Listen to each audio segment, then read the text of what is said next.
We are delighted to be here today. We are all members of Fourth Wave, which brings together expertise from all over the world in different critical aspects of driving the fourth wave of AI transformation.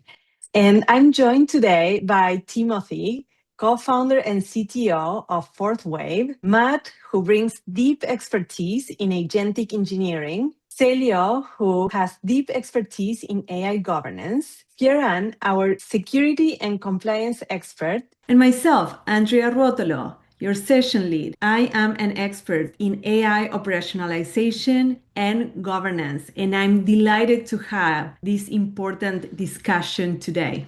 Let's get started. In just a few weeks, OpenClaw has gone from a developer experiment to a viral phenomenon. We see that teams everywhere are testing its autonomy. They are all marveled at how quickly it learns and acts across systems. But here's the catch, and this is where we want to dive deeper, because the same freedom that makes OpenClaw so powerful is exactly what makes it dangerous.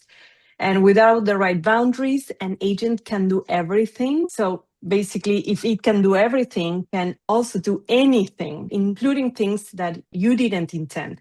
So today's session dives into the rise of OpenClaw, what its explosion in popularity reveals about market demand, the security blind spots it exposes, and how enterprises can pursue agentic AI safely without trading control for capability.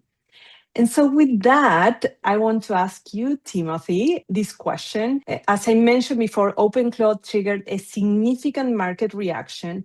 What do you think is driving that response? And what does it reveal about what the market is actually looking for in AI right now? One word: time. Time is the only truly non-renewable resource. You can never get it back. AI is being sold as a time machine, something that frees you up from the labors, the grudge, the work that takes away your valuable time. That's what's driving the phenomenon. Everybody wants that off their plate so that what is left is they can spend their time on the things that produce the most value perceptually in their mind. But enthusiasm is also outpacing risk awareness, right? Which is a classic early adopter behavior. So Matt, I wanted to ask you, as you are our agentic engineer, so many organizations really appear willing to trade security for speed. Why does OpenClaw feel like the AI solution people have been waiting for, something closer to the fully autonomous digital assistant vision that has been discussed for years? And do you agree that many organizations are truly willing to trade security for speed? That's a great question. So coming at it from the more agentic side, I think you have to look at the kind of the pitch or the promise that many of us have believed since ChatGPT was introduced, in terms of underlining what Timothy just said, saving us this time, and AI being this assistant that, can help us with all of these things. Up until now, it's basically been a user and a chatbot, someone talking directly to ChatGPT or to Claude or to any of these other things. And they've had kind of limited success. No one's ever really been able to say, yeah, my AI is really my assistant. And what OpenClaw did is it was really the prototype, or the proof of concept that if you give an AI model a lot of resources and you give it access to the internet, and it's this merging of frontier model capability acceleration and the timing of it kind of coming together with OpenClaw, now you have not only a model like Opus 4.5 or these extremely capable models, but you've also given them all these accesses. And so when getting your question about are organizations willing to trade speed for this new capability, I think that the good thing is they're starting to recognize the risk. And we've seen a lot of discussions on LinkedIn, especially, about AI can quickly take you to a good place or a bad place. One thing we all agree on is speed in AI.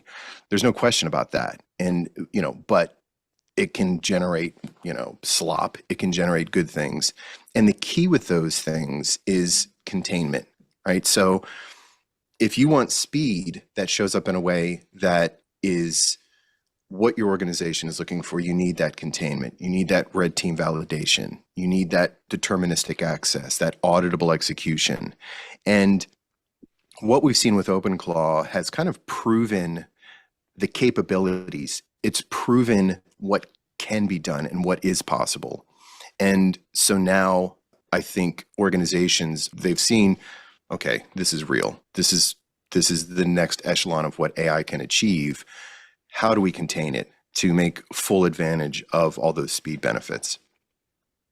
Thank you, Matt. That's a very comprehensive answer. And following up on that, and I would appreciate if everyone can chime in here. What risks emerge when systems are built without structure or rigor? And Celio, would you like to start? So technically, I evaluate it as an impressive catalyst with very strong ideas, but the architectural risk so far that I've seen in OpenClaw shows in the boring layers, I would say: identity, secrets, connectors, permissions, monitoring, patching, supply chain discipline, all things that we already know, right? So what's new? As we can see, recent reports and scrutiny underline the same points that I'm touching now. Without a structural rigor, and Matt touched on that as well, agent systems can become operationally fragile in enterprise conditions. I always tend to analyze, would I give access to a junior analyst to classify data, for example? I don't think I would. So why would I give this access to any AI tool? Not only OpenClaw, but to any of them. That's a great point. And Fioran, I would love to hear your perspective. What risks emerge when systems are built without structural rigor? And especially if you can add to that concept of fragility that Celio was talking about. I think there's a couple of things that are really fundamental. I was talking to Tim about this yesterday, that to me, what we're seeing with OpenClaw feels new, but it isn't new. To me, this is almost a refresh of the low-code, no-code apps that were being built for a while, when all of a sudden you could do a great deal more with these applications very easily, and you didn't need to have the engineering chops to know how to build it. But knowing how to build something isn't actually the hard part. Knowing how to build something that can be operated is the hard part. You can build things quickly, and those things can be completely insecure. They can have access to your credit card and spend all of the money, and that's no good. You need to have organizational controls, as you always have. And this is something Celia knows quite well. Governance over what your employees can do matters. Governance over what they can make agents do is exactly the same. It's not a new problem, but figuring out how to put in place the governance structures and rules, and whether they're technical controls, logical controls, detective controls, all that stuff still exists. It's just now there's a great deal more risk that applications will do things that they're not supposed to do, and that they won't be maintainable. So understanding that if you get your co-op to do a bunch of work and build an agent that automates most of their job, that's great. But the next person that comes in doesn't have any documentation how that software application was written, why it was written that way, what the requirements were. And no surprise, when you have 50 of these, you've got an organization with a monstrous amount of technical debt that isn't being managed. It's a challenging engineering problem.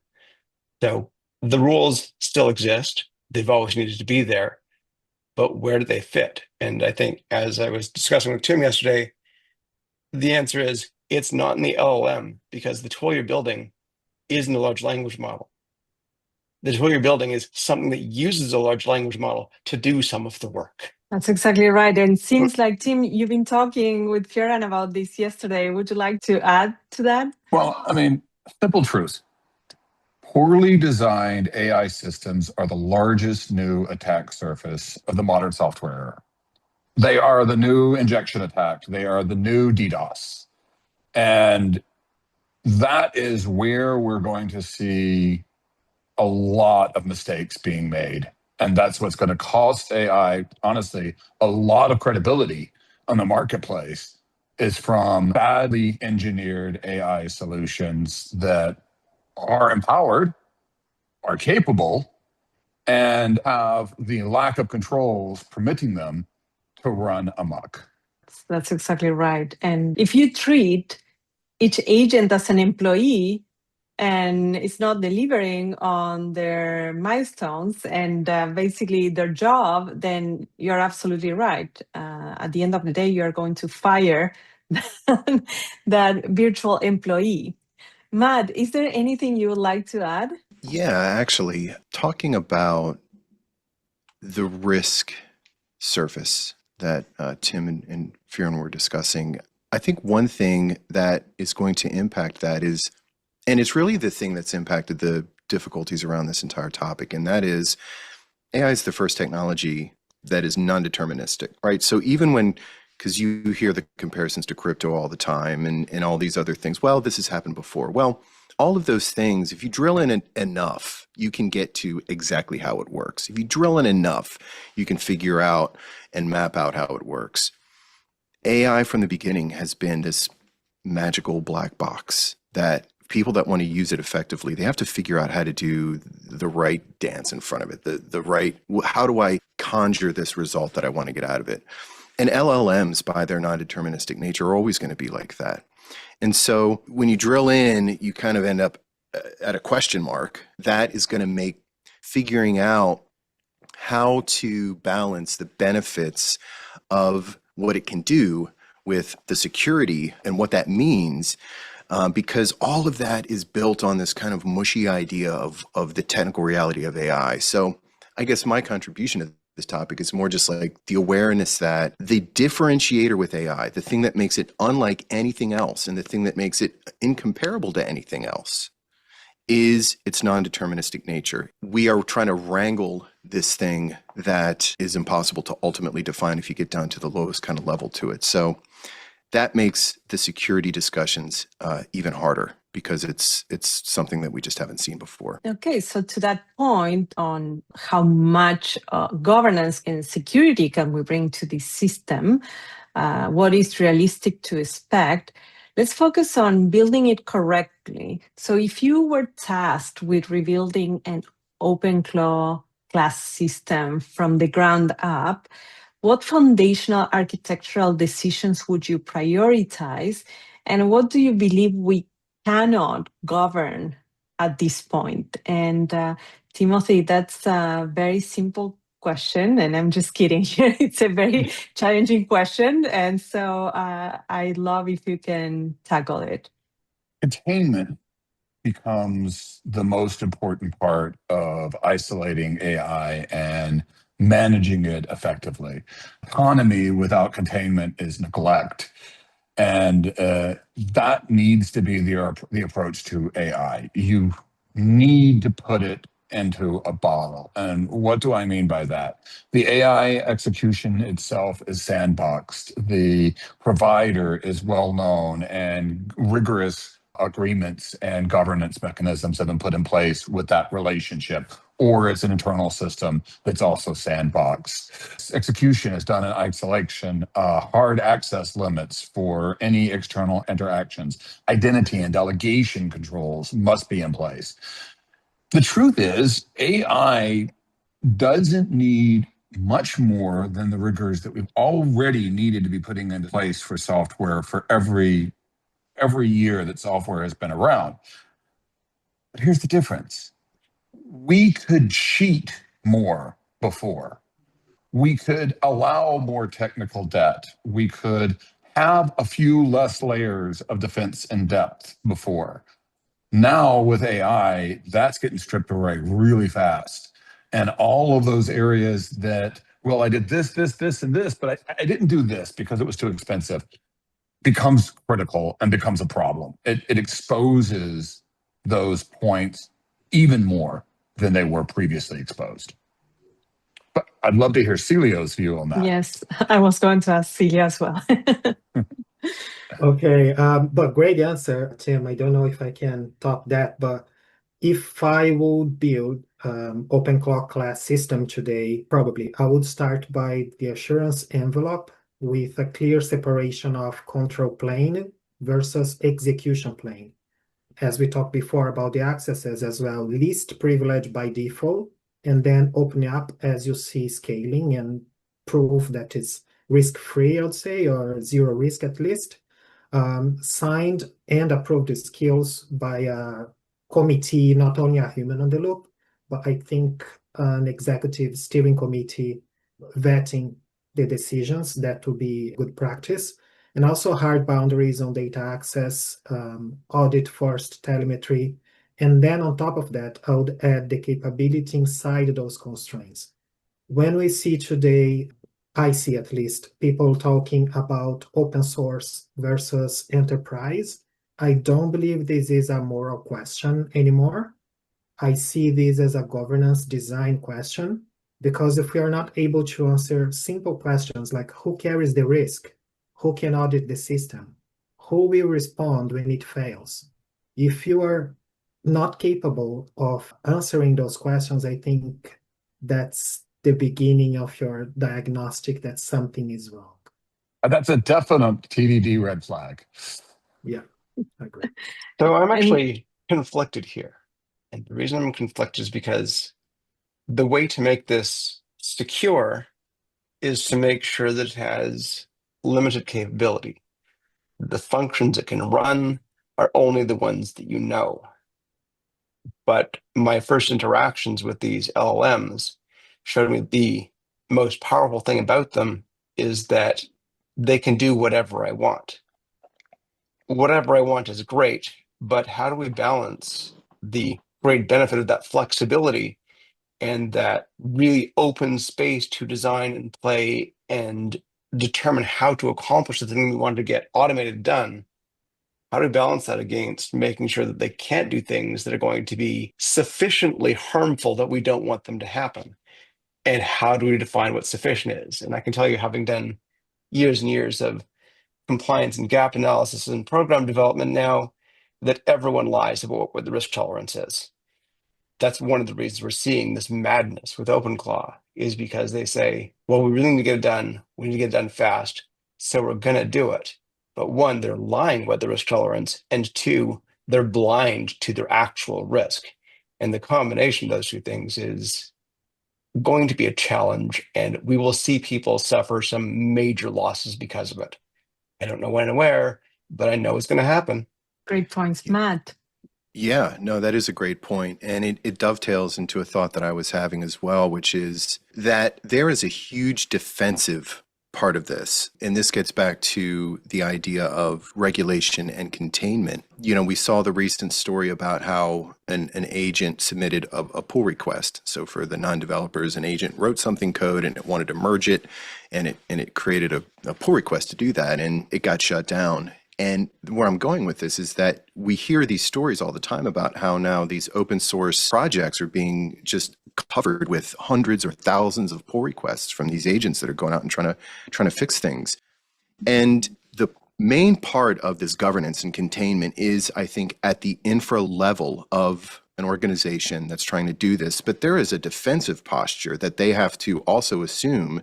They have to assume that there's always going to be thousands and thousands of agents that may be trying to penetrate their systems, you know, that can do anything. And this gets back to the open source nature of LLMs. So DeepSeek dropped their open weights, and now anyone can create a model. And, you know, I've got a Mac Studio sitting right next to me. I could open it up to the internet and serve all kinds of models to the general public. So there's always going to be some element of AI that's coming, I think, at you. And so I think organizations that think of it in terms of, we need to contain and control the agents operating internally within our systems to ensure that they're able to do as much as possible, as safely as possible, and then not forget about, we have to assume that AI is here for as long as there is the internet, and we need to have a defensive posture as well that is equally as important as, I think, the internal management of our agents. So following up on that, I think that's a great insight so far.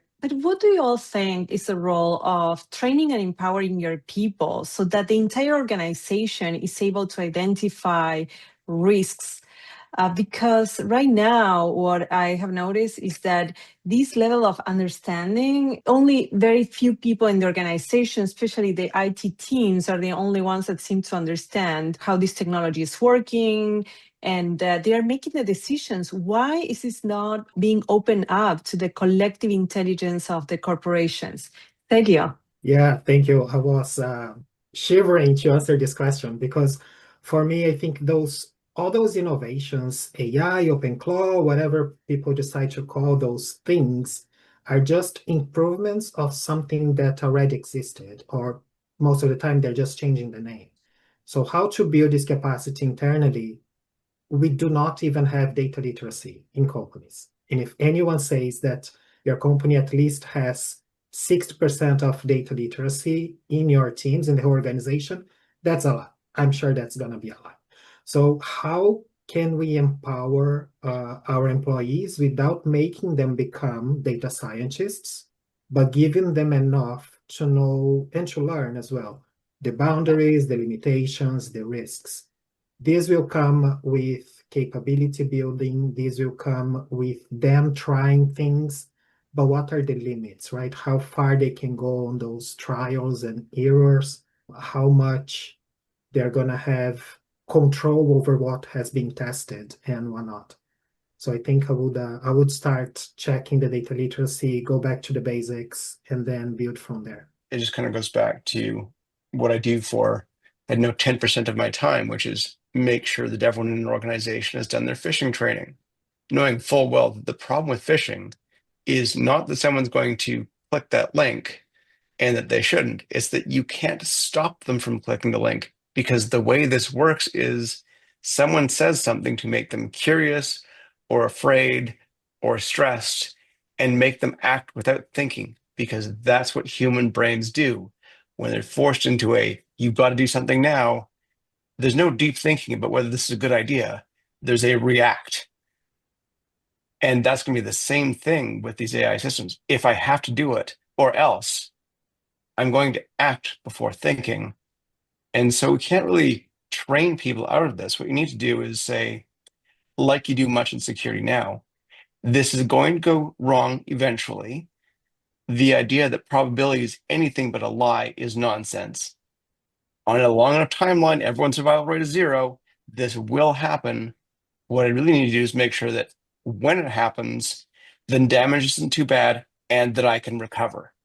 And so it's going to be focusing a lot on recovery and mitigations, kind of impact reduction, rather than focusing on prevention. I think it's going to be the only way forward. We're not even covering dark models that are going to start coming out that are specifically designed to attack weaknesses and vulnerabilities that have been there for years in enterprise systems, on how that's even going to be covered. So there are some further downsides of attack vectors that AI is going to get, not just the AI in your organization, but the AI outside of your organization. It's going to get really good at uncovering all of those holes that, as I said earlier, you've let lie and ignored because they were too hard to fill. I was reading about the Agentic Red Team stuff just the other day on LinkedIn, Tim. Totally agree. And so, what are some of the new mitigation strategies in the AI era? What is different now? Or have we created anything different, or are we behind? I'll jump on this because I want to know why I'm wrong. But I'm going to suggest it isn't new. The controls we need are the same controls we always needed. We need to make sure that the systems that we operate, and I don't mean the computer, I mean the organization, is securely managed. It's managed in a way, it operates in a way that is resilient, and that is independent of the tools it uses. It's independent of the people it employs. You need to figure out how to build resilient systems in a systems thinking approach where you understand that security and safety and productivity are emergent properties is what you need to understand. And then you need to adapt your system to behave in a way that's more desirable according to whatever your measure of desirable is. It's hard. It's not easy. Yeah, I totally agree. We have a misconception, just like we do with digital transformation. We think that's something we do once and then forget it. But we keep forgetting that there is the evolution. And with new models in production, there is the data drift, there is model drift. So it needs to be audited, rechecked, and make sure the safeguards are still working in the way you design them to be. So sandboxing, I would say with a bounded autonomy, the agent will be still able to act, but only with scoped permissions, allowed actions, and monitored execution. I assume tools and connectors can be compromised or misused. Tim talked about this briefly some moments ago. So the design for containment and staged approvals for high impact actions, I believe this is an immutable truth that we need to start incorporating more serious. AI doesn't need more freedom. It needs constrained capacity. It needs to live in a bottle where we can monitor it. And it is an execution, it's an engine, but it's not allowed to run free. You don't let a rocket ship run free. You put it on a constrained trajectory to accomplish a task. And that's how you need to treat AI as a compute engine. I just want to agree with what Firan is saying in terms of this being a familiar challenge to us from a security standpoint. When you compare an agent to a human being, the security measures you take with them are almost exactly alike. What can this entity do? What can it not do? What needs accelerated permissions? All of that is the same. I think the novel part is the speed and scale, and the fact that before you would have your employees, your human being employees that you had to constrain, and now you have this entity that's been trained on all the world's knowledge and can do anything at 100 times the speed. Well, that's a little bit of a different problem in some ways. And security is outside my lane. So Firan, I know, is definitely the expert in this. From my perspective, from the agentic side, I think and again, getting back to the defensive posture, anytime the other side or, the enemy in this case, is a totally different in terms of speed and capability, I just think that naturally changes your strategy and your approach to this. So I think that's the biggest challenge is how do you constrain and deal with something that is this powerful and this novel and this new? One of my favorite sayings is malicious compliance. And when I think about that, and I think about kind of how all the security books are written, where they talk about Alice and they talk about Bob, and then they talk about Mallory, and Mallory can do something awful.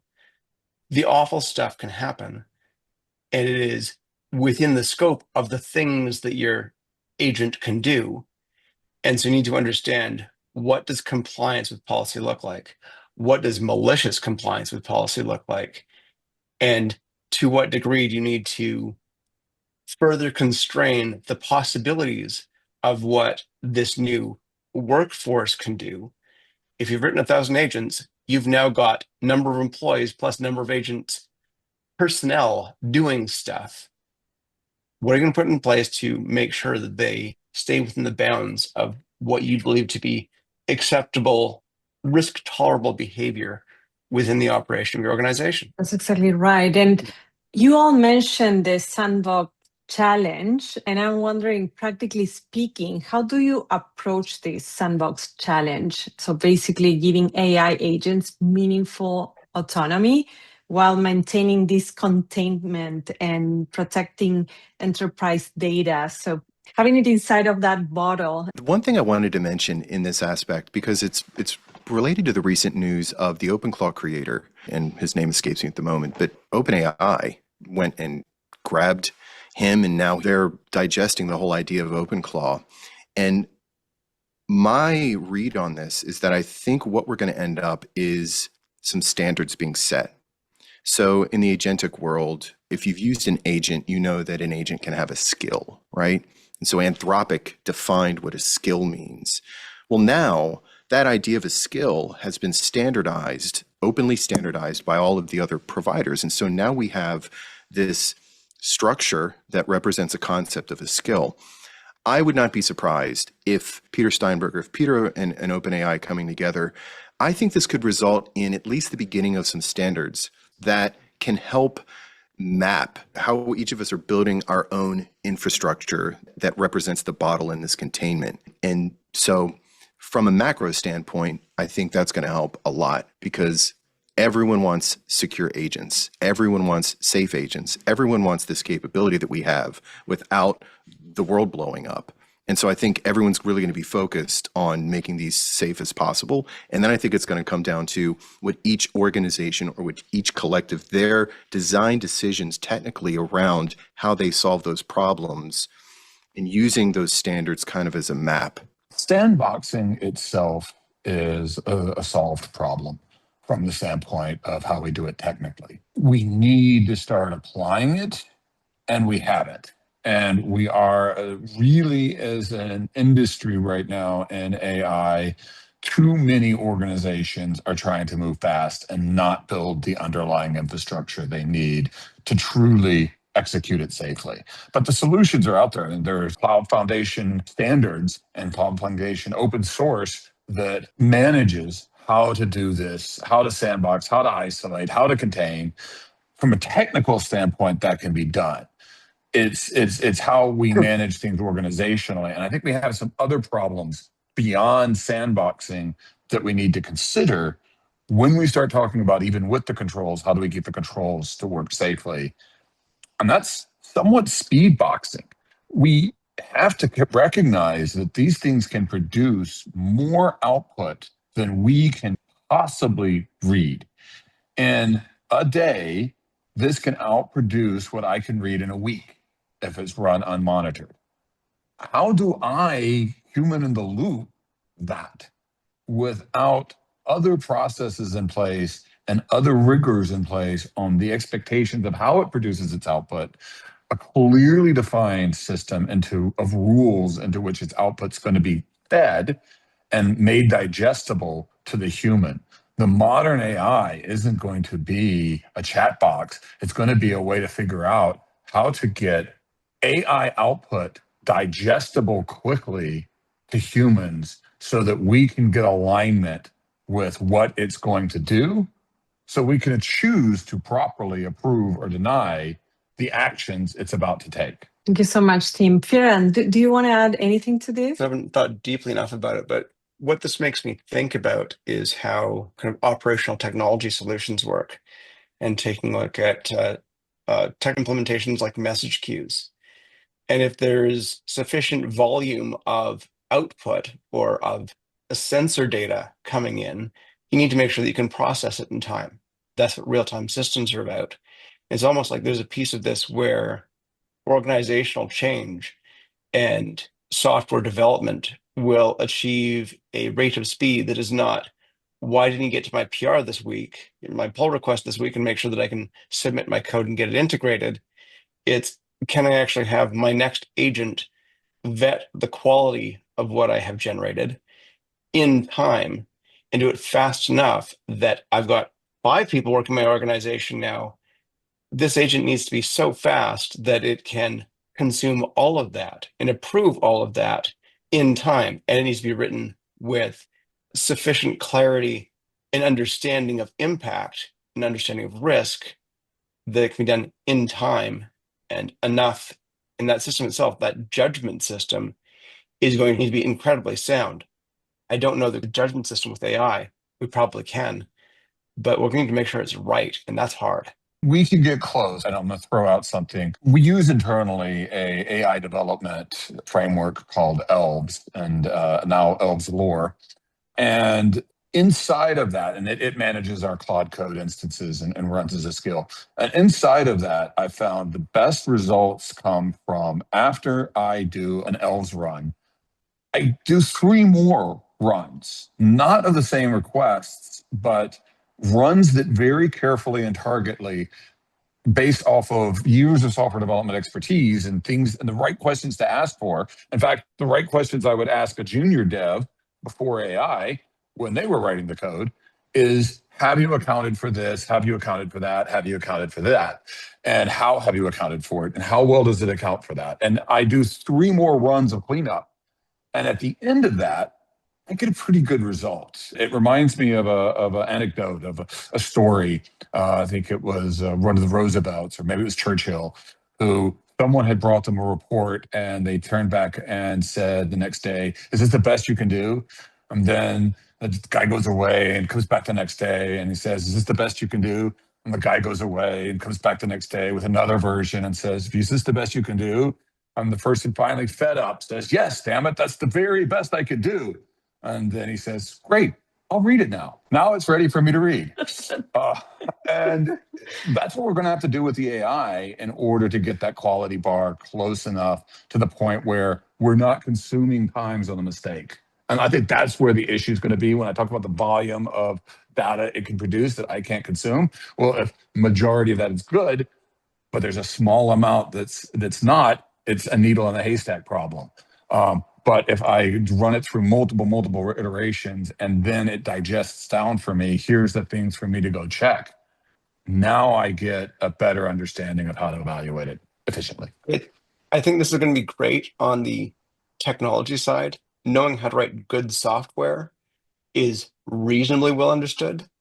Knowing how to write a system that is good because the outcome of using it is the desired outcome is a lot more gray. People do weird things.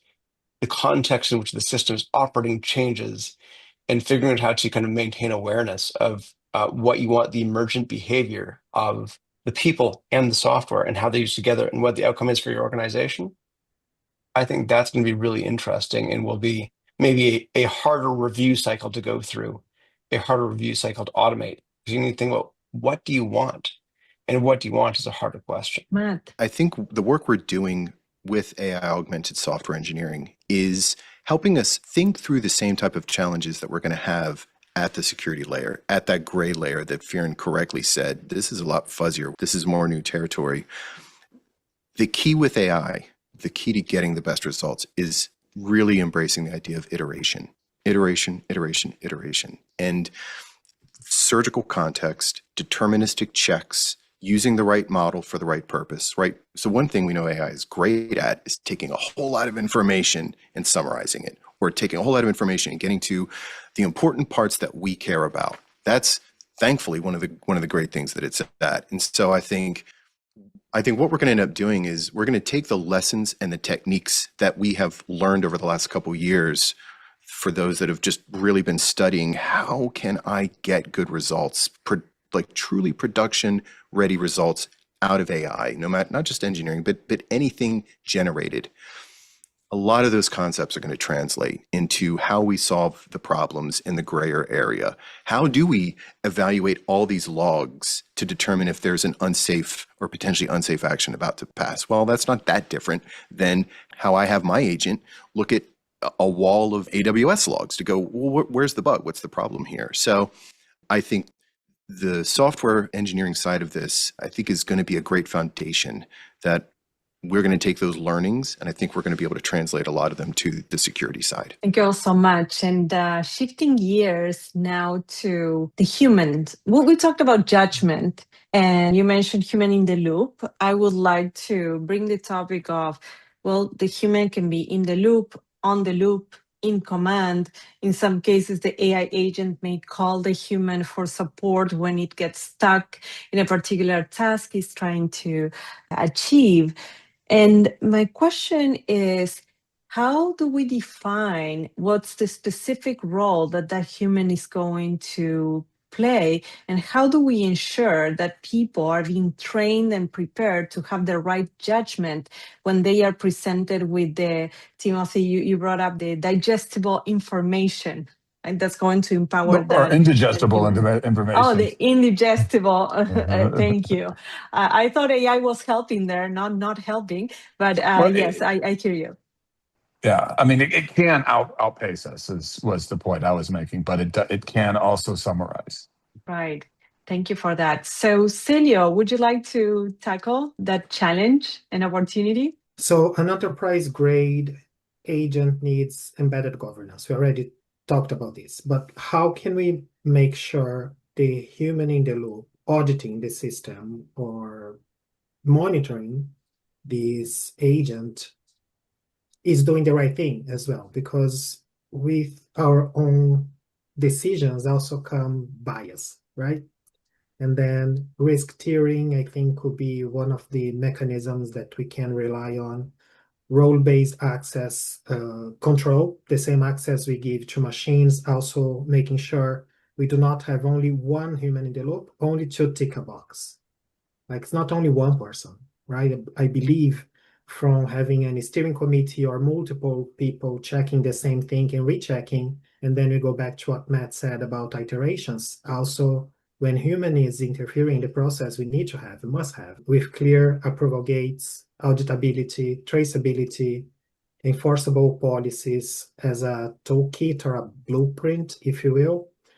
What OpenAI has done recently with the acquisition of OpenClaw, it's a very interesting move of them because it suggests that the ecosystem is maturing towards stewardship and safer distribution, not just in the raw capability. That's what I believe is where OpenClaw was failing. I think this is Thank a you, sir. fantastically interesting problem. I was doing my research. I did a lot of reading by an academic named Nancy Levison, and she often would describe how one of the challenges with any automated system is that humans are good at being actively involved, but they're very poor at being effective passive monitors. And it kind of brings you back to the story of describing the job of being a train engineer. It's hours of boredom, interspersed with brief moments of visceral terror. And that's exactly where we're going to think about this is how are we going to make people better at monitoring systems? How can we make operation of automation easier, and how can we get better at it? The things that we already know we're really bad at.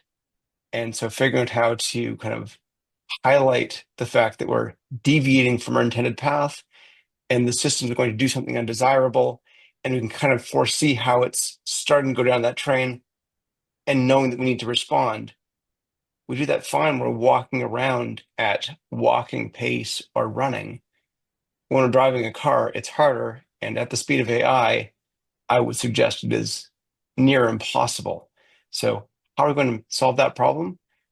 I don't know, but I know that we're not well equipped to do it. Thank you for bringing this up. I totally agree with you. I don't think the majority of humanity isn't even aware this is a problem, and we are not equipped to deal with it.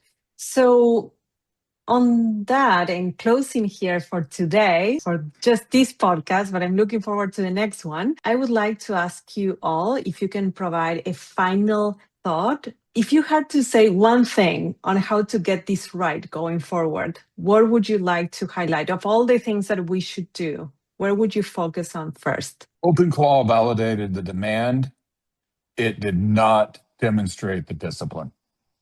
And the discipline needs to be demonstrated to know that this can work. We need to see more organizations focused on the concepts, the approaches, and the methodologies that we employ here at Fourth Wave to isolate, contain, identify, delegate even the model in meaningful ways. Matt, would you like to go next?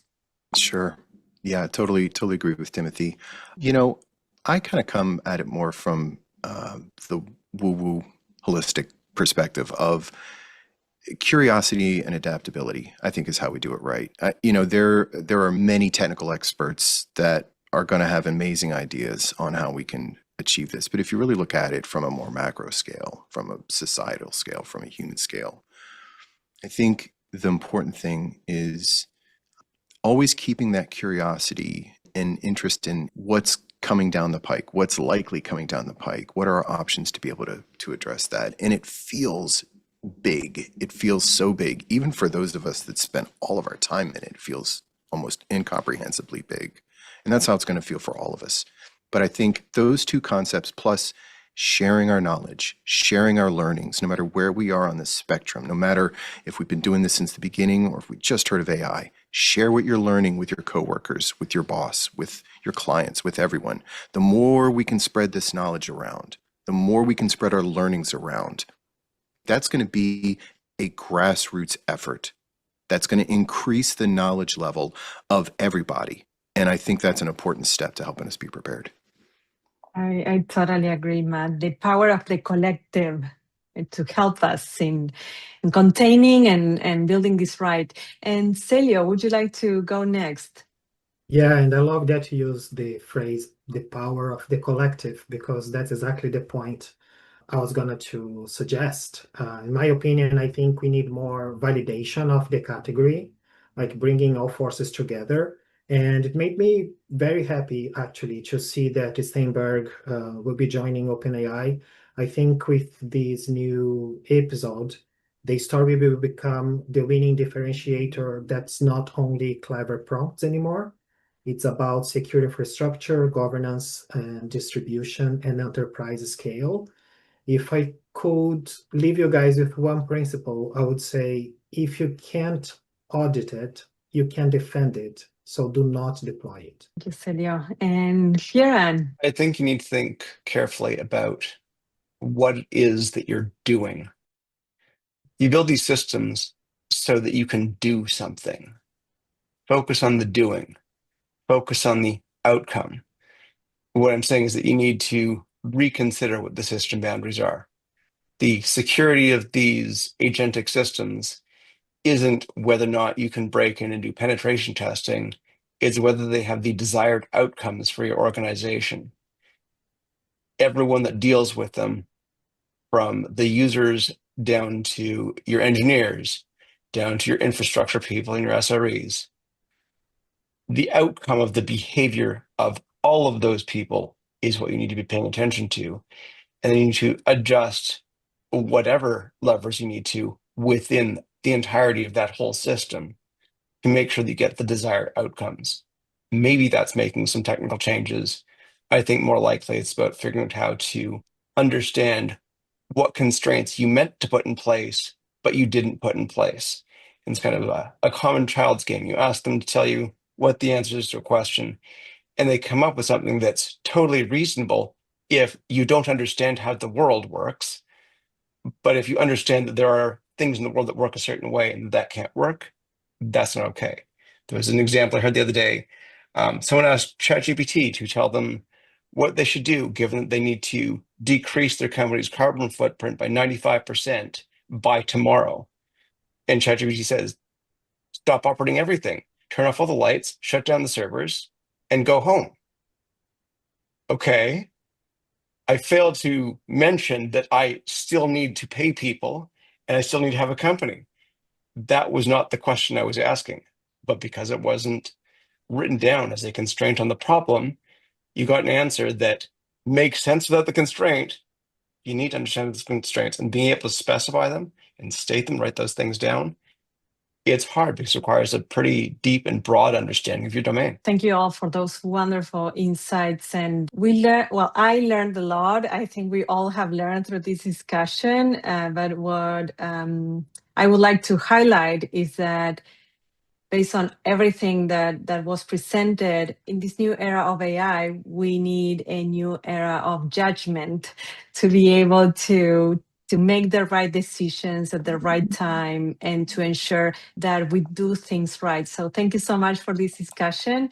And I'm already looking forward to the next one. Fourth Wave.